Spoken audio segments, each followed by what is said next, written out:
अस्सलामुअलैकुम, welcome to my reaction channel. एक नया टॉपिक इंडियन मुस्लिम चैनल से टॉपिक लिया गया है। ब्लैक होल क्या है? अल्लाह की कुदरत देखकर इंसान चौंक जाएगा। आइए जानते हैं क्या है। आप लोग वीडियो में बने रहें, लाइक शेयर सब्सक्राइब भी कर लें। चलिए शुरू करते हैं। इंसान अपने घमंड, अपनी औकात, अपने तकब्बुर में इस तरह जी रहा होता है कि वो अपने आप के अलावा हर चीज को हकीर, छोटा समझने लगता है। मगर आज की ये वीडियो इंसान के घमंड को चूर चूर कर डालेगी। दोस्तों, वीडियो शुरू करने से पहले एक अहम बात बताना चाहूंगा, गौर से सुनिएगा।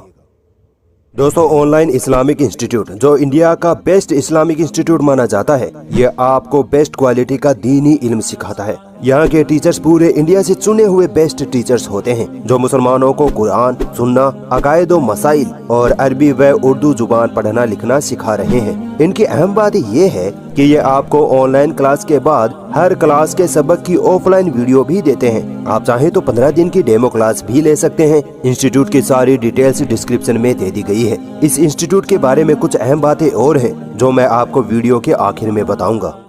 दोस्तों, इस वीडियो में मैं आपको बताऊंगा कि भगवान अल्लाह वाकई में है या नहीं। आखिर हमारी ये कायनात कितनी बड़ी है, पूरे ब्रह्मांड में हमारी पृथ्वी की औकात क्या है। तो चलिए सीट बेल्ट बांध लीजिए इस कायनात के डरा देने वाले सफर के लिए।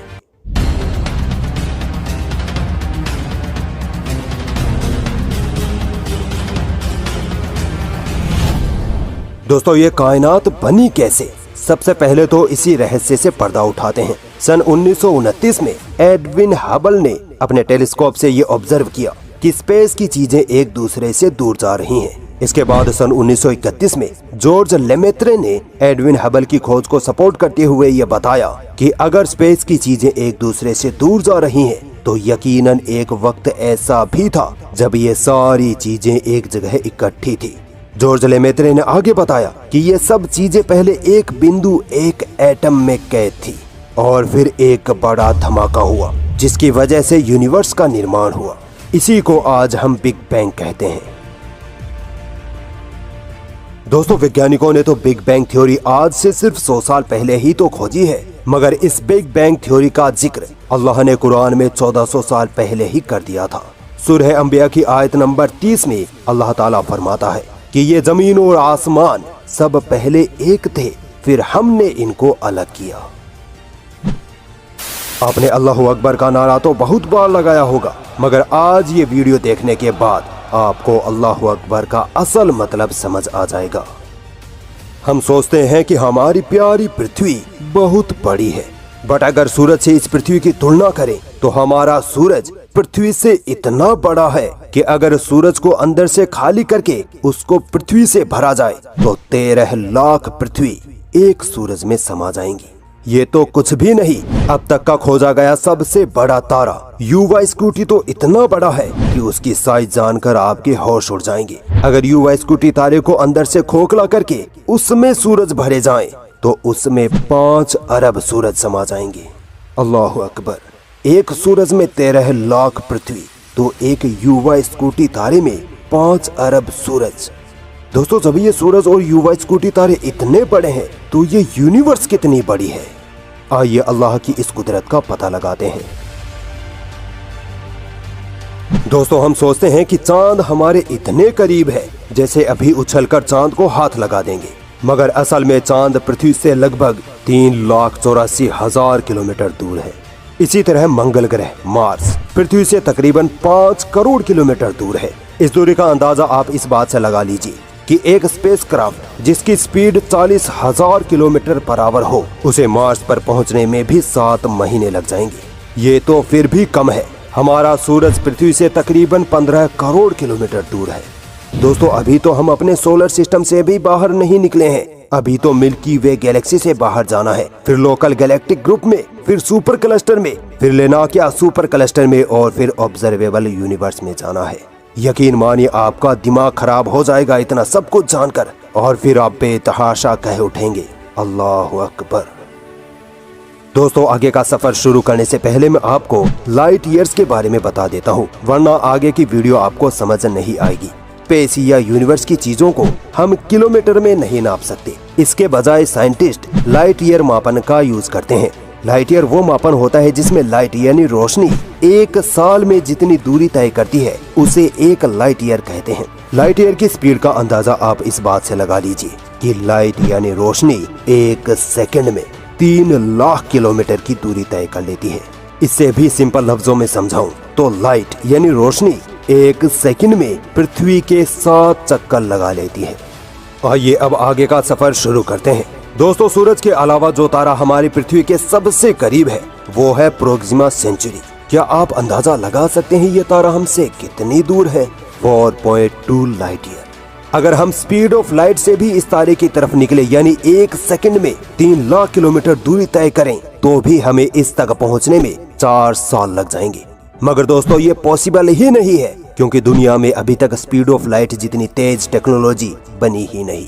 और जो टेक्नोलॉजी बनी है उसकी सहायता से भी अगर हम प्रोक्सिमा सेंचुरी तारे की तरफ जाएं तो भी हमें 6000 साल लग जाएंगे। इस दूरी को यूं समझिए कि आप एक कार में बैठे हैं जिसकी स्पीड 100 किलोमीटर पर आवर है और आप प्रोक्सिमा सेंचुरी तारे की तरफ निकल पड़े तो पता है आपको कितना वक्त लगेगा वहां पहुंचने में? 84 अरब साल। तो बताओ, तुम अपने रब की कुदरत को पार कर सकते हो? दोस्तों, आपने ब्लैक होल्स के बारे में तो जरूर सुना होगा। यूनिवर्स में ब्लैक होल्स ऐसी जगहें होती हैं जो बड़े बड़े तारे, गैलेक्सीज, यहाँ तक कि रोशनी को भी अपने अंदर जज्ब कर जाते हैं। इतना बड़ा साइज होता है ब्लैक होल्स का। ब्लैक होल्स की खोज साइंस के इतिहास की बहुत बड़ी खोज मानी जाती है। अल्लाह की कुदरत देखिए। इन ब्लैक होल्स के बारे में अल्लाह ने 1400 साल पहले ही कुरान में इशारा कर दिया था। कुरान की सूरह वाक़ियात की आयत नंबर 75-76 में अल्लाह ताला फरमाता है कि और कसम है मुझे उन जगहों की जहां सितारे डूबते हैं। अब बताइए, सितारे कहां डूबते हैं? ब्लैक होल्स में। अल्लाहु अकबर। अभी तो सफर शुरू हुआ है। दोस्तों, हम जिस गैलेक्सी में रहते हैं उसे मिल्की वे गैलेक्सी कहते हैं। इसी गैलेक्सी में हमारा घर यानी पृथ्वी है। वैज्ञानिकों का कहना है कि मिल्की वे गैलेक्सी में 100 खरब तारे और 100 खरब प्लैनेट्स हैं। मैंने अभी आपको सिर्फ एक प्रोक्सिमा सेंचुरी तारे का एग्जाम्पल दिया था, तो अब आप सोचिए कि मिल्की वे गैलेक्सी में कितने बड़े बड़े तारे और कितनी कितनी दूरी पर होंगे। अगर आप मिल्की वे गैलेक्सी के एक किनारे से दूसरे किनारे की ओर जाना चाहे तो बताइए कितना वक्त लगेगा? 1 लाख लाइट ईयर्स। आप सोचिए, जो तारा प्रोक्सिमा सेंचुरी हमसे सिर्फ 4.2 लाइट ईयर दूर है, हम पूरी दुनिया की टेक्नोलॉजी लगाकर भी उस तक नहीं पहुंच सकते, तो सोचिए मिल्की वे गैलेक्सी कितनी बड़ी होगी। ये मेरे अल्लाह की कुदरत है, उसी ने ये कायनात बनाई है। चलिए अब मिल्की वे गैलेक्सी को जूम आउट करते हैं। जब हम मिल्की वे गैलेक्सी से बाहर निकलते हैं तो हम लोकल गैलेक्टिक ग्रुप में पहुंच जाते हैं, जिसमें मिल्की वे जैसी 54 गैलेक्सीज मौजूद हैं। अगर हम लोकल गैलेक्टिक ग्रुप के एक किनारे से दूसरे किनारे तक जाना चाहें तो हमें 1 करोड़ लाइट ईयर की दूरी तय करनी पड़ेगी। इतना बड़ा है ये लोकल गैलेक्टिक ग्रुप। अगर अभी तक आपको चक्कर आना स्टार्ट नहीं हुए हैं तो आगे की बात सुनकर आने लगेंगे। दोस्तों, ये लोकल गैलेक्टिक ग्रुप जिस क्लस्टर में मौजूद है उसे वर्गो सुपर क्लस्टर कहते हैं। ये सुपर क्लस्टर इतना बड़ा है कि 54 गैलेक्सीज वाले लोकल गैलेक्टिक ग्रुप्स जैसे लाखों ग्रुप्स इसमें मौजूद हैं। इसकी साइज को आप यूं समझिए कि वर्गो सुपर क्लस्टर एक तालाब है और लोकल गैलेक्टिक ग्रुप उस तालाब की सिर्फ एक बूंद। अगर वर्गो सुपर क्लस्टर के एक कोने से दूसरे कोने पर जाएं तो हमें 11 करोड़ लाइट ईयर का वक्त लग जाएगा। तो बताओ, तुम अल्लाह की कुदरत को पार कर सकते हो? हरगिज नहीं। सफर अभी जारी है। फर्दर जूम आउट करने पर जो चीज हमारे सामने है वो है लेनाकिया सुपर क्लस्टर। लेनाकिया सुपर क्लस्टर में वर्गो सुपर क्लस्टर सिर्फ एक डॉट के बराबर है। अब आप खुद अंदाजा लगा लीजिए कि लेनाकिया सुपर क्लस्टर कितना मैसिव है। वैज्ञानिकों के मुताबिक इस सुपर क्लस्टर में 1 लाख गैलेक्सीज मौजूद हैं। इन्हीं 1 लाख गैलेक्सीज में हमारी मिल्की वे गैलेक्सी भी है, जिसके साइज के बारे में मैं आपको बता चुका हूँ। लेनाकिया सुपर क्लस्टर के एक सिरे से दूसरे सिरे पर पहुँचने में हमें 520 मिलियन यानी 52 करोड़ लाइट ईयर का वक्त लग जाएगा। ये टाइम और स्पीड अनइमेजिनेबल है। दोस्तों, अब हम अपने सफर के आखिरी पड़ाव पर पहुंचने वाले हैं और वो है ऑब्जर्वेबल यूनिवर्स। ऑब्जर्वेबल यूनिवर्स का मतलब ये है कि वैज्ञानिकों ने अब तक यूनिवर्स की जितनी भी चीजों की खोज की है, जितनी स्टडी की है, या यूनिवर्स में जितनी दूर तक हम देख पाए हैं, उसे ऑब्जर्वेबल यूनिवर्स कहते हैं। ऑब्जर्वेबल यूनिवर्स तो इतनी बड़ी है कि लेनाकिया सुपर क्लस्टर ऑब्जर्वेबल यूनिवर्स में एक रेगिस्तान में मिट्टी के एक कण के बराबर भी नहीं है। वैज्ञानिकों का मानना है कि ऑब्जर्वेबल यूनिवर्स में 2000 खरब गैलेक्सीज मौजूद हैं। अनबिलीवेबल। और इन गैलेक्सीज में इतने तारे मौजूद हैं कि पूरी धरती के रेगिस्तानों के मिट्टी के कण भी कम पड़ जाएं। अगर हम रोशनी की रफ्तार से यानी 1 सेकंड में 3 लाख किलोमीटर की रफ्तार से भी ऑब्जर्वेबल यूनिवर्स के एक कोने से दूसरे कोने तक पहुंचना चाहें तो भी हमें 93 बिलियन यानी 93 खरब साल लग जाएंगे। अल्लाह अकबर। या अल्लाह, हम तेरी इस कुदरत के आगे सर झुकाते हैं। दोस्तों, अब तक आप इस बात को समझ चुके होंगे कि इंसान इस यूनिवर्स को पार नहीं कर सकता। अब अगर मैं ये कहूँ कि अल्लाह ने ये चैलेंज 1400 साल पहले ही कर दिया था तो आपको कैसा लगेगा? अल्लाह ताला कुरान की सूरह रहमान की आयत नंबर 33 में फरमाता है कि यदि तुमसे हो सके तो इस धरती और आसमान की सीमाओं को पार करके दिखा दो, यकीनन तुम कभी नहीं कर सकते। ये है अल्लाह अकबर का असली मतलब, ये है मेरे रब की शान।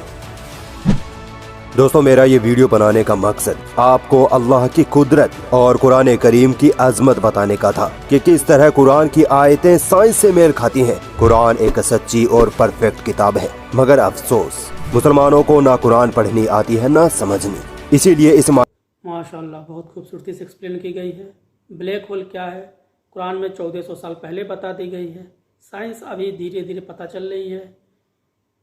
अल्लाह की किन किन नेमतों को इंसान जुटलाएगा? दोस्तों, इसमें आप लोग क्या राय है? अपनी राय जो कमेंट बॉक्स में दें। फिर मिलते हैं किसी नए वीडियो में। चैनल को लाइक शेयर सब्सक्राइब भी कर लें। अल्लाह हाफिज़।